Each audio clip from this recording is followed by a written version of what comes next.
नमस्कार। कोविड-19 पर आधारित हमारे इस खास कार्यक्रम कोरोना से कैसे लड़े किसान में आप सभी का स्वागत है। मैं हूं अदिति शर्मा।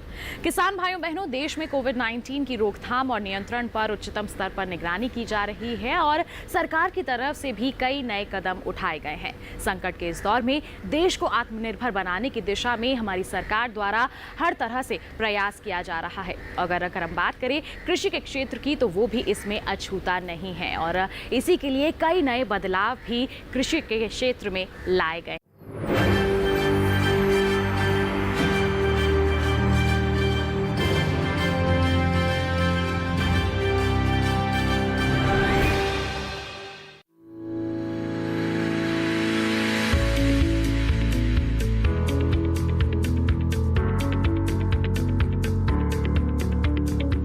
कृषि क्षेत्र की बेहतरी व किसानों के समग्र विकास की दृष्टि से भारत सरकार 2 अध्यादेश लाई है।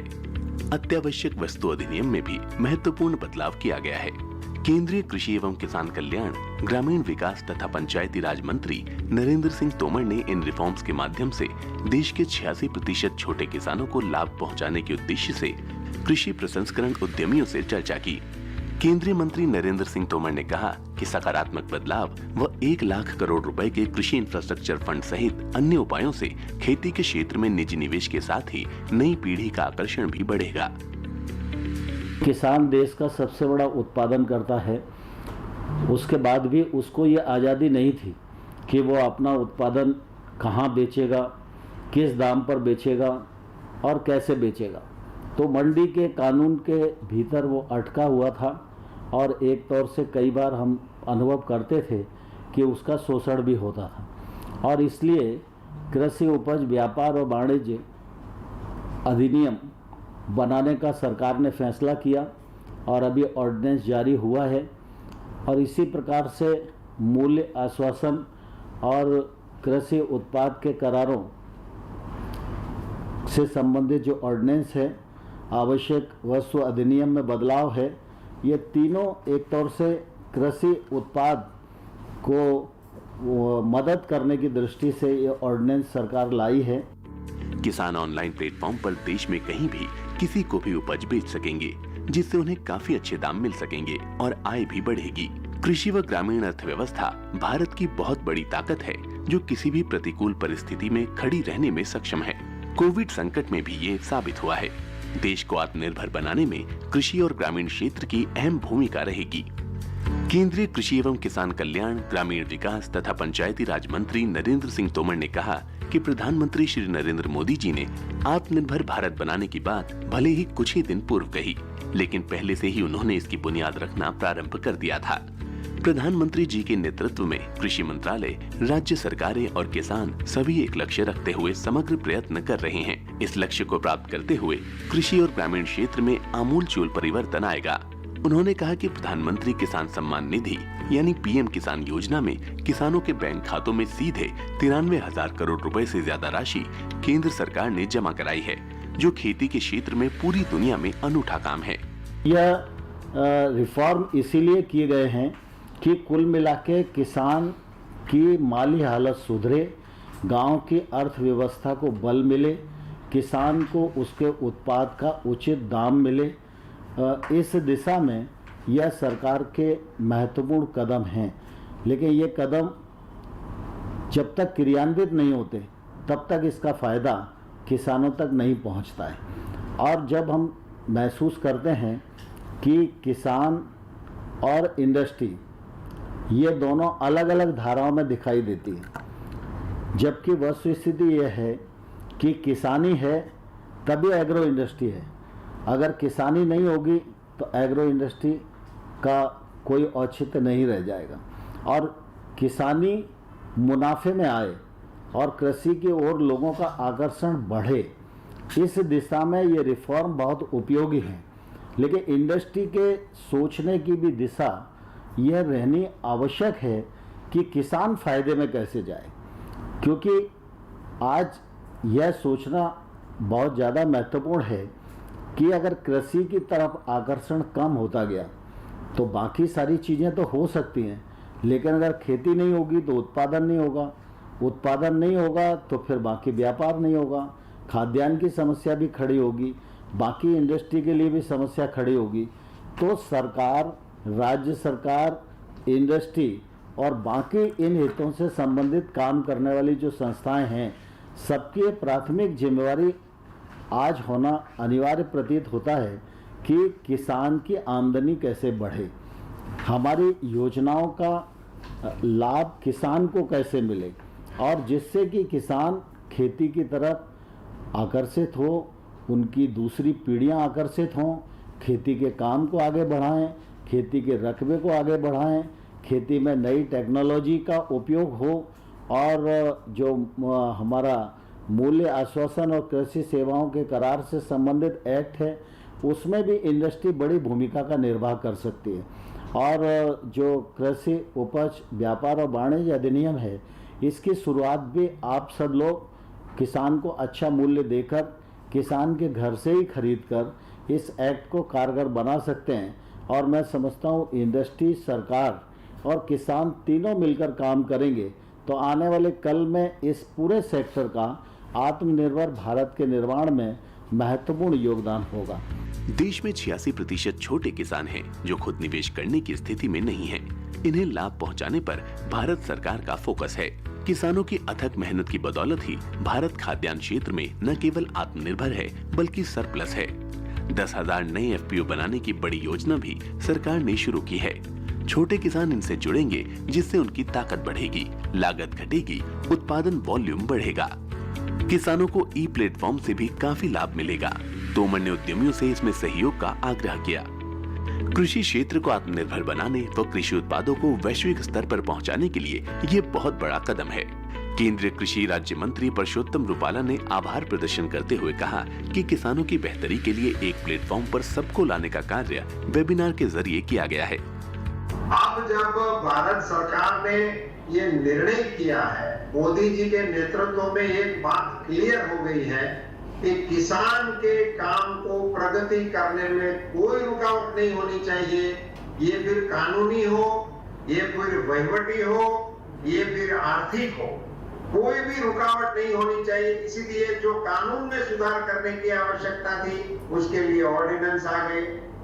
जिसमें आर्थिक मदद की जरूरत थी, तो इसके लिए आत्मनिर्भर पैकेज के तहत बहुत बड़ी राशि इस क्षेत्र के लिए सुरक्षित की गई और सभी संगठनों के साथ कोऑर्डिनेशन करने का एक बहुत बड़ा उपक्रम हमारे विभाग की ओर से जिस प्रकार से इनिशिएशन में आया है, तो अब लग रहा है कि किसान जो रॉ मटेरियल बेच देता था, वो शायद अब प्रोसेस करके अपना माल मार्केट में उपभोक्ताओं के पास ले जाएगा।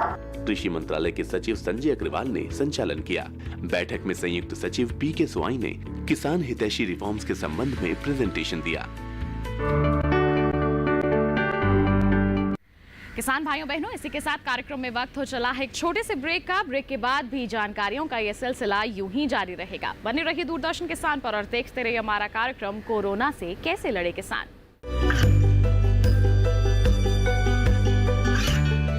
गांवों और पिछड़े क्षेत्रों में सरकारी योजनाओं की जानकारी पहुंचा।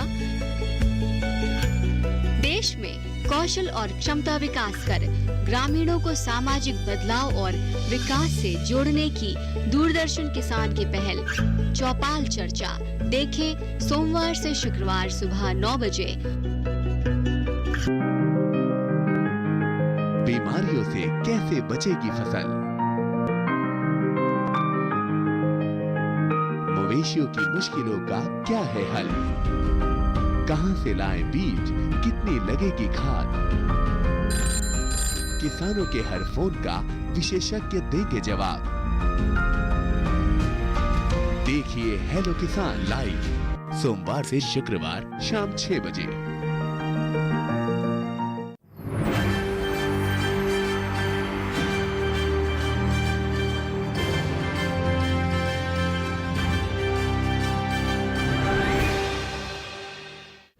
ब्रेक के बाद दूरदर्शन किसान के खास कार्यक्रम कोरोना से कैसे लड़े किसान में आप सभी का फिर से स्वागत है।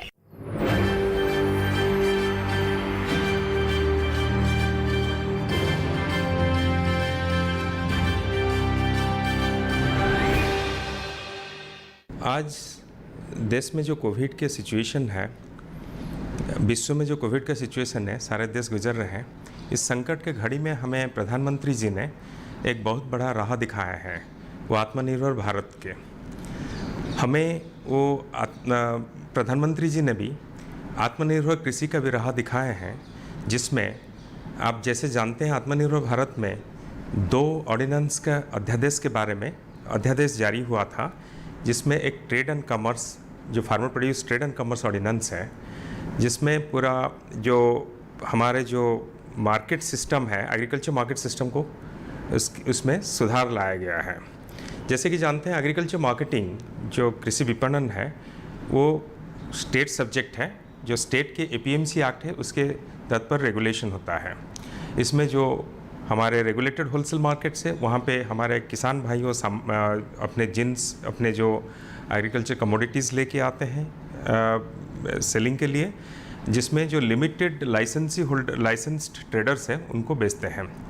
कई बार ऐसा होता है कि लिमिटेड लाइसेंस ट्रेडर होते हुए जो प्राइस डिस्कवरी सिस्टम पूरा कंप्लीट नहीं हो पाता है, जिसके कारण जो फार्मर्स को जो प्राइस मिलते हैं वो पूरा उसके मुताबिक नहीं हो पाते जो होना चाहिए।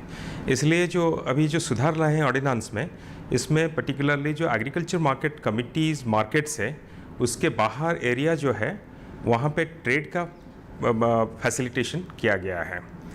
जबकि एग्रीकल्चर मार्केट्स में मार्केटिंग का प्रावधान है स्टेट एग्रीकल्चर मार्केटिंग में। ऑर्डिनेंस के माध्यम में जो एग्रीकल्चर मार्केट्स लाइसेंस मार्केट्स जितने भी हैं उसके बाहर जितने भी एरिया है स्टेट्स में, उसको ट्रेड एरिया के नाम पे डिक्लेयर किया गया है, जहाँ पे एक इजी तरीका से एक सुविधाजनक उपाय से ये ट्रेड का प्रावधान किया गया है, जिसमें किसान भाइयों अपने सामान किसी को भी बेच सकते हैं जो ट्रेडर्स हैं। ये ट्रेडर बनने के लिए सिर्फ हमें पैन नंबर का ज़रूरत होता है, वैलिड पैन नंबर का ज़रूरत होता है, जिसमें जो ट्रेडर्स है वो सामान किसान भाइयों से फार्म गेट से खरीद सकते हैं, जो विलेज लेवल वेयरहाउस से फार्मर से खरीद सकते हैं, कहीं से भी खरीद सकते हैं जो मार्केट के बाहर है। और इसमें भी ये जो ट्रेड एंड कॉमर्स ऑर्डिनेंस है, इसमें एक electronic trade and transaction platform का भी प्रावधान किया गया है, जिसके कारण ट्रेड एरिया में जो मार्केट के बाहर एग्रीकल्चर APMC मार्केट के बाहर ट्रेड एरिया में हमें काफ़ी इलेक्ट्रॉनिक ट्रेडिंग फैसिलिटीज़ का उम्मीद है आने का। अभी इलेक्ट्रॉनिक ट्रेडिंग आने से हमें एक competitive bidding, competitive price discovery, transparent price discovery, quality based price discovery होगा, जिसमें किसान भाइयों को बढ़िया से बढ़िया ज़्यादा से ज़्यादा प्राइस उनको अपने सामान के लिए मिलेंगे।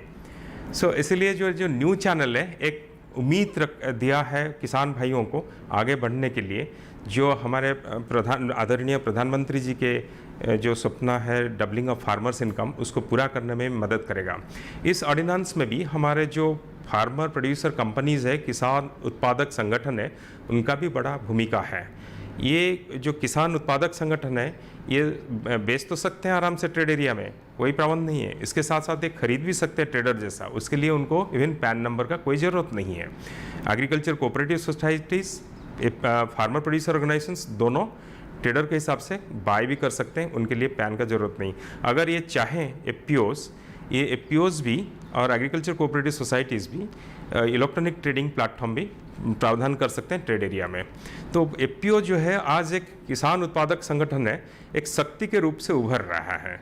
ये जो किसान हमारे देश में जो 86% से ज़्यादा किसान लघु और सीमांत किसान हैं, उनके जो छोटे इकोनॉमिक प्रोड्यूस होने के कारण, जो इकोनॉमिक स्ट्रेंथ कम होने के कारण थोड़ा मार्केटिंग करने में एक्सेस में डिफ़िकल्टी होता है। बट किसान उत्पादक संगठन बनाने से उनका सामूहिक रूप से एक शक्ति उत्पन्न होता है, जिससे जो मार्केटिंग करने में उनको इजी होता है। एक हाई स्केल ऑफ प्रोड्यूस होने के कारण इसमें उनका टेक्नोलॉजी एक्सेस अच्छा होता है, क्रेडिट एक्सेस अच्छा होता है। इसके साथ साथ इनका जो प्रोसेसिंग के लिए सारे फैसिलिटी का मुहैया हो सकता है, और उसके साथ मार्केटिंग और मार्केट एक्सेस दोनों अच्छा हो जाएंगे। इसमें उनको बेटर प्राइस भी मिलेंगे, और इसमें जो एफपीओ के कारण जो इनपुट्स वगैरह जो यूज़ करेंगे वो बेहतर इनपुट खरीद सकते हैं कम कॉस्ट में। तो इसलिए कॉस्ट ऑफ प्रोडक्शन कम कर सकते हैं और मार्केटिंग में ज़्यादा प्राइस मिल सकता है। और इस किसान उत्पादक संगठन को शक्तिमान बनाने के लिए अभी भारत सरकार ने एक सेंट्रल सेक्टर स्कीम लेके आए हैं, जिसका नाम है formation and promotion of 10,000 farmer producer organisations यानी कि FPOs। ये एक सेंट्रल सेक्टर स्कीम है जिसमें पूरा जो समर्थन है, जो फाइनेंशियल एड वगैरह है, जो असिस्टेंस वगैरह, ग्रांट वगैरह है, सारे भारत सरकार के तरफ से है 10,000 नया FPO बनाने के लिए। हम 2023-24 तक ये 10,000 FPO बनाएंगे और इसमें जो है वो एक सारे प्रोफेशनल एजेंसी के द्वारा बनाया जाएगा जो मदद करेंगे बनाने में, जो उनको ग्रो करने में, उनको रजिस्ट्रेशन कराने में और इनका सारे कंप्लायंस में मदद करने के लिए 5 साल पूरा हेल्प करेंगे। इनके बिजनेस प्लान भी बनाएंगे, उनको कैसे सस्टेनेबल बनाएंगे, उनके पूरा काम करेंगे उनके साथ 5 साल। तो हमें उम्मीद है कि जो 5 साल जो रहेंगे इसमें हमारे FPO जो हैं ये काफ़ी शक्तिमान बन के होंगे, सस्टेनेबल बन के आएंगे। और जो प्लेन एरिया है वहाँ पे मिनिमम 300 FPO मेंबर्स का ज़रूरत है और हिली और नॉर्थ ईस्ट में 100 मेंबर्स की ज़रूरत है जो ये स्कीम से बेनिफिट ले सके, ये जो नया FPO। और ये FPOs को भी स्किल डेवलपमेंट ट्रेनिंग के लिए काफ़ी प्रावधान किया गया। एक स्किल बिल्डिंग बहुत बड़ा इंपॉर्टेंट मीन्स है जिसके लिए सब नेशनल लेवल के इंस्टीट्यूशंस का प्रावधान किया गया है। जैसे बर्ड है लखनऊ में, नाबार्ड का जो इंस्टीट्यूट है, banking institute of rural development Lucknow में, बर्ड जिसको कहते हैं। और सिमिलरली एक जो NCDC है, NCDC के तरफ से जो लाइनाक है गुड़गांव में, ये दोनों नोडल एजेंसी है। जैसे कि ये जो जितने भी तीनों इम्प्लीमेंटिंग एजेंसी हमारे तरफ से जो रहेंगे, जैसे कि NCDC, नाबार्ड और SFAC जो FPO बनाएंगे, ये जो 2 नोडल एजेंसी है सारे FPO को जो है डिफरेंट टाइप्स ऑफ ट्रेनिंग भी दिलाएंगे, जैसे कि ऑर्गेनाइजेशनल मैनेजमेंट है, कंप्लायंस इशूज़ है, जो value addition processing marketing issues है, देन फिर IT MIS इशूज़ है, सारे में ट्रेनिंग कराएंगे। और उसके साथ साथ जो किसान उत्पादक संगठन को एक शक्तिमान बनाने के लिए, फाइनेंशियल स्ट्रेंथ दिलाने के लिए इक्विटी ग्रांट का प्रावधान है जो 2000 इक्विटी मैचिंग इक्विटी हर मेंबर देने के साथ साथ गवर्नमेंट ऑफ इंडिया 15 लाख तक एक जो FPO को दे सकते हैं। और इसके साथ जो क्रेडिट गारंटी का फैसिलिटी है, जो क्रेडिट गारंटी फंड क्रिएट किया जाएगा नाबार्ड और NCDC में, इसके कारण जो क्रेडिट गारंटी फैसिलिटी हर एक FPO को 2 करोड़ तक क्रेडिट गारंटी का उपलब्ध किया जाएगा, जिसमें जो FPOs हैं, किसान उत्पादक संगठन है, फाइनेंशियल इंस्टीट्यूशन से अपने लोन ले सकते हैं विदाउट ए कोलैटरल। ये बहुत इजी हो जाएगा। इसके कारण उनका एसेट बिल्डिंग करने में, एक बिजनेस प्लान को एग्जीक्यूट करने में, वर्किंग कैपिटल वगैरह करने में इनको इजी हो जाएगा। तो किसान भाइयों बहनों, ये था हमारा आज का कार्यक्रम कोरोना से कैसे लड़े किसान। और इसमें आपने विस्तृत रूप से जान लिया कि आप किसान क्रेडिट कार्ड को अगर अपना लेते हैं तो ना केवल आप खुद आत्मनिर्भर बनने की दिशा में अपने कदम आगे बढ़ा पाएंगे, बल्कि देश को आत्मनिर्भर बनाने के लिए भी अपनी एक अहम भूमिका निभा पाएंगे। तो किसान भाइयों बहनों, आज के लिए बस इतना ही। अगले अंक में करेंगे मुलाकात। तब तक के लिए हमें दीजिए इजाजत। आप बने रहिए दूरदर्शन किसान पर। नमस्कार।